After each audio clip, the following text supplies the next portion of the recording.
I've mostly worked as an illustrator and concept artist in the industry, and we want this video to be an open showcase what an actual design process could look like if you're beginning your career and are looking to get hired, or you've been getting hired and still need to learn a bunch of things about the process and you would like to get more comfortable with it. So first, before you start, you could ask yourself, what sort of client am I actually working with? Are they a big company or a small indie one? Are they an individual commission, for example? But one of the most important questions you should ask yourself is whether the client is an artist themselves or not. Are they a team of highly skilled individuals who know how art is created? Do they know the process or of how it works or how you approach things? Or are they a person or people that is not familiar with this at all and they have no idea how you work? Because this really sets the precedent on how you need to present your work to them. You should be delivering as a concept art is much more like refined and pretty. Like most people beginning their journey don't know is that concept works that get presented to the public are usually the ones that made the final cut and might even have had a cleaning pass to make sure it's more presentable as a cool showcase piece. Concept art internally can be quite messy as a process. It's not about creating pretty pictures, it's about coming up with ideas and solutions. And an art director or a lead in the industry knows about this and their expectations align with that. If your drawings aren't at all neat or tidy or colored or a very specific yet in design choices, that's fine in the first phases. That's not what they're looking for in this stage anyway. But a non-artist individual might have their expectations set to what they see online and might expect something similar to that to be created. They might look at a messy first iteration piece and not see the potential of it yet. So you might need to handhold a little bit more and be a bit cleaner in your process. You have to explain how you work and ask them their expectations, and you tell them yours so there are no miscommunications. These are all things part of the job that don't necessarily have anything to do with your skill level, but just about the expectations you and the client could have. Just be aware of it, and it will already help figure out how you should adapt yourself per project and per client. So before I started, I also went ahead and just flat out asked my client what their expectations are. I didn't want any miscommunication either, and I at first felt like a lot of elements were up in the air still. We three artists received a lot of freedom. I know I have to design a game character, but what does this mean for them? What would they like to see and such? Their answer was still pretty open. They mentioned that they trusted me and my process to make something great. I feel like that they didn't want to interfere with my own process too much right now and just let me do my thing at first and maybe only afterwards steer me into directions if they see stuff that they would like to be different. I decided to just trust their judgment and just start out drawing how I normally would if I were to make a character for myself. So here I'm starting the first day with a few iterations based on what we discussed earlier in the brainstorm. I know from experience that usually the first couple drawings and concepts tend to be unconsciously too safe and perhaps a bit boring as well. In my opinion, this is because you're still only thinking within the discussed concept in theory instead of actively searching of new ways to approach design through drawing alone. Basically, taking the mood board a little too literal, perhaps. I tried not to think about that, though, and just drew what came to mind first and just reflect upon the choices afterwards. The client has yet to see any of the work anyways, so I'll let them be the judge once I have something to show. The first sketch soon enough turned a little too safe and way too simple. I did intend for the style to be simplified, but I think I went overboard with this one, and overall I wasn't feeling too good about it.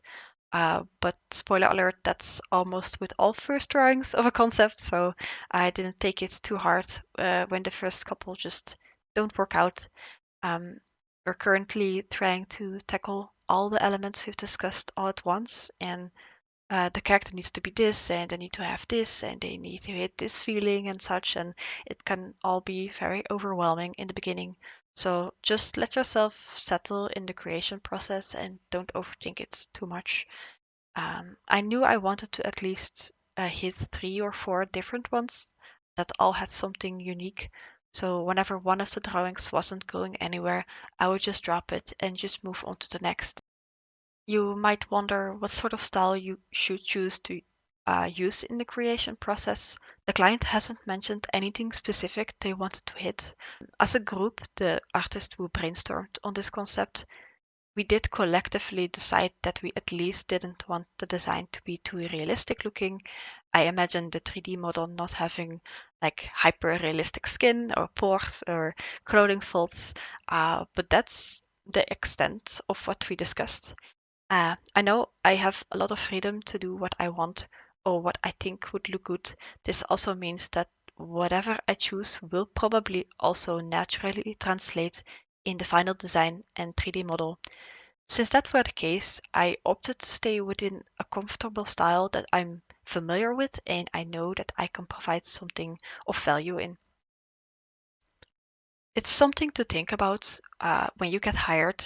If a client hires you specifically because of they like your portfolio, but your work might not match up to their studio style, don't worry too much about it. Of course, I would always encourage artists to expand their horizon and learn to work in different styles, especially if the styles within the place they work.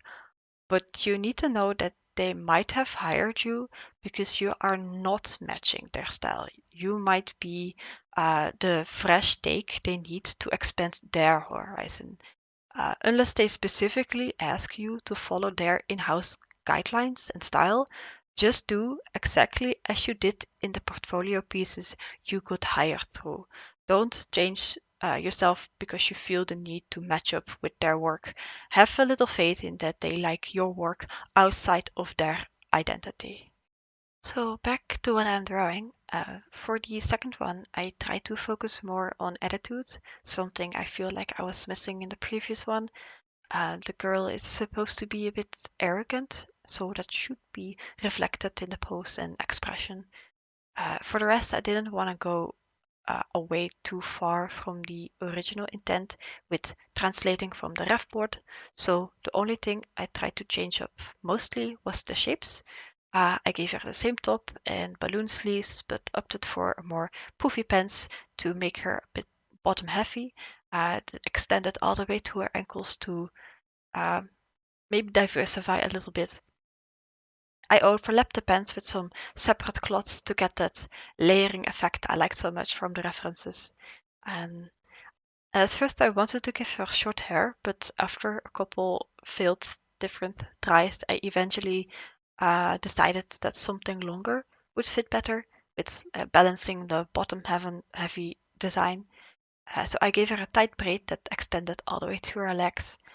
I added a short rounded cape to cover a top part. I feel like layering such elements makes something look more luxurious, and in the end I feel like this one comes across as much more confident and maybe a bit more snobbish, a bit closer to what I want to achieve at least. I felt comfortable moving forward. This approach worked well, so for the next drawing I made sure to start with the acting as well. I'm trying to get a looking down on you sort of face and as a proud stance going. I liked that cape idea, so soon enough I gave her an asymmetrical cape, which I imagined I could later cover as awesome intricate patterns and designs on that would completely fit with the T. Brewer vibe. After the tight braid, I wanted to be bolder with her hair, like a bigger, voluminous, wavy hair in big contrast to the tight braid. if you if you ever feel stuck with an idea, you can also just do the complete opposite of your previous iterations and see what that looks like. You might have noted that I'm not actively drawing out the exact design of the added accessories and materials like the bag or belt, for example. Of course, it has to read as a bag or belt, but whether they have like uh, a gold clasp or an intricate flower design on them is not that necessary to portray yet, in my opinion. And I'm also, aside from that, completely foregoing the design for the teapot currently, since I feel like the burrow will set the tone for how I should approach the teapot. So I'm keeping these separate for now. For the fourth one, I stepped away from the arrogant look into a more posh, rich kind of expression. Even though I really like the overconfidence in the previous ones, I don't necessarily want her to come off as a complete jerk. I just want her to be someone who understands what it would feel like to be surrounded by luxury and only drinking and eating the finest of products. I also think right now that it's arguably turning into the most feminine of them all. Maybe that's something I was missing in the previous ones. They feel rather tomboy now in comparison, but I think that's a nice contrast to have between the different takes. After I had them all drawn out, I felt kind of good about them, but I also think they needed some touch-ups here and there. Some of the choices I had in mind aren't coming through right now, that I have them all lined up like this. I feel like I understand what I want to say with these couple concepts a bit better now, so I can now go back over them and clean them up and clean up some of the messiness I made earlier. I'm not necessarily making a clean drawing per se, but at least I want the different elements to be readable and clear in their presentation. I want the shape and the general mood to come across to the client. Before delivering work to a client, I guess it's in general a good idea to first step back away a bit and go back to them later and touch up where it's needed. This could be through a coffee break or through jumping between drawings and concepts like I'm doing here. The last thing you want is for the client to be asking you what you meant with a specific element or make their own assumptions and create any kind of miscommunication. But aside from that, sometimes you'll notice that the quality of each one doesn't match up. I especially felt that the first drawing I needed a lot more love to look good next to the other three, so I made sure to give that one the same treatment. I went over the mistakes and I replaced the modern looking pants with shorts and a chunky cloth belt. I made her hair longer because I felt like it would bring the bottom and the top of the design more together. Um, it would make the design a bit more cohesive in general and fit in the lineup of all these four. Of course, you're also just free to completely throw away a drawing if you feel like it's not solvable at all. Sometimes the purpose of a first drawing is just to warm your brain and hand up for creation, and it's okay if that purpose has been fulfilled and you move on. But I felt like I could still somehow upgrade this one, so that's what I did. I've noticed for myself, at least, that at this stage, I personally find it hard to tackle everything at once, and I rather focus on the specific shapes and mood and attitude of the character gives off before going in deeper in any other aspect. I think it's totally fine to keep the designing of different aspects of the character separate, especially in the beginning stages where the client has yet to see your first thoughts anyway.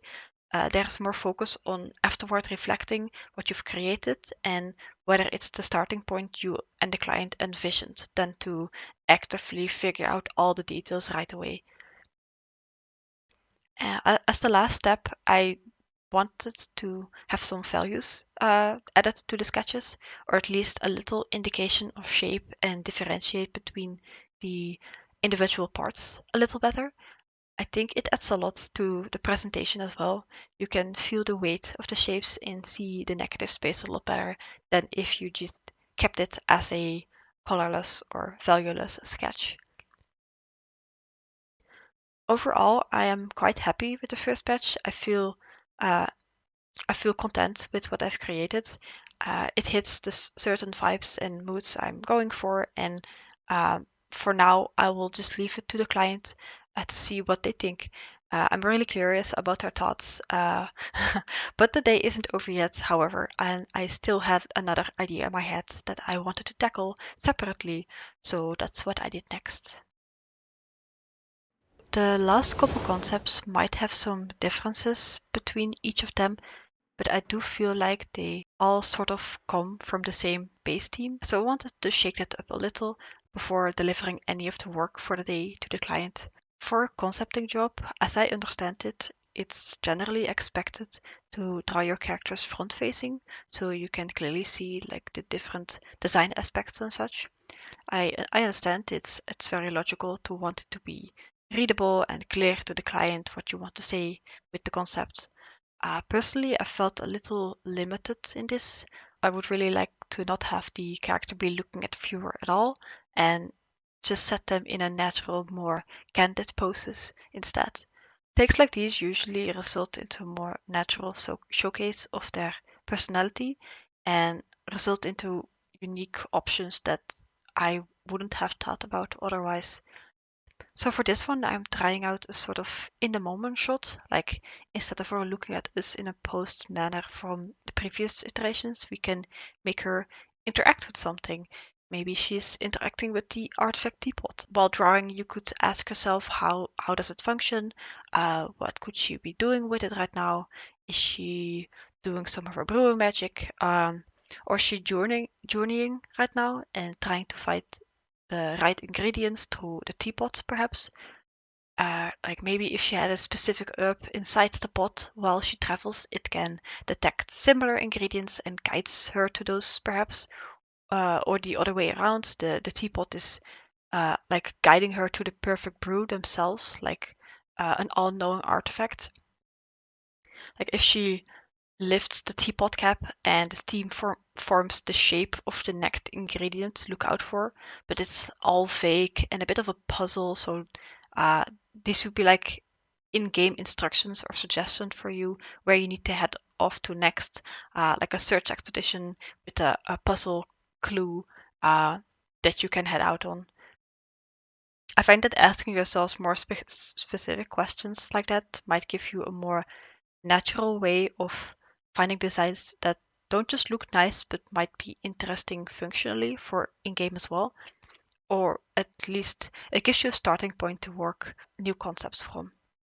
If I do include the design of a secondary object, I find it easier to fantasize about the function of that object if I make the character interact with it instead of just having it idle on their body somewhere.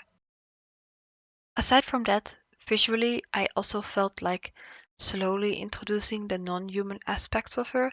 I didn't really have anything specific I wanted to go for. I mean, I'm not aiming for a perfect mix between a specific animal and a human or something. So it was pretty open-ended. Maybe she's like half human on top and half creature in the legs. Having her legs be strong and creature-esque could also tell you she's probably a good runner or jumper, adding to the agility the character is supposed to embody.